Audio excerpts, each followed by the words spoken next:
দুষ্টুমি করে কেউ যদি স্ত্রীকে বলে ব্রেকআপ, এ বিষয়ে ইসলাম কি বলে দয়া করে একটু জানাবেন।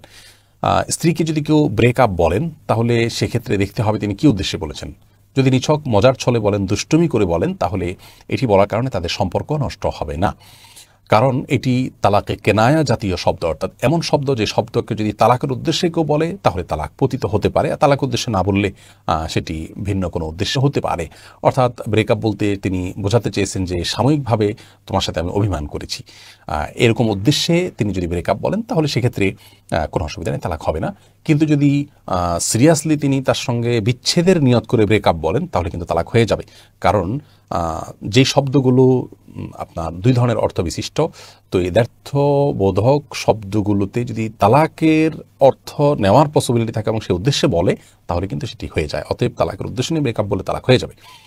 আর সরাসরি তালাক যদি আপনি দেন, তালাক দিলাম, তোমাকে ছেড়ে দিলাম, প্রত্যক্ষভাবে তালাক যেটাকে বলা আর কি, সেই শব্দগুলো যদি ব্যবহার করেন তাহলে সেক্ষেত্রে নিয়ত না থাকলেও কিন্তু তালাক হয়ে যাবে। খুব সিরিয়াস একটা বিষয়, এজন্য এটা ঠান্ডা মাথায় প্রয়োগ করা উচিত।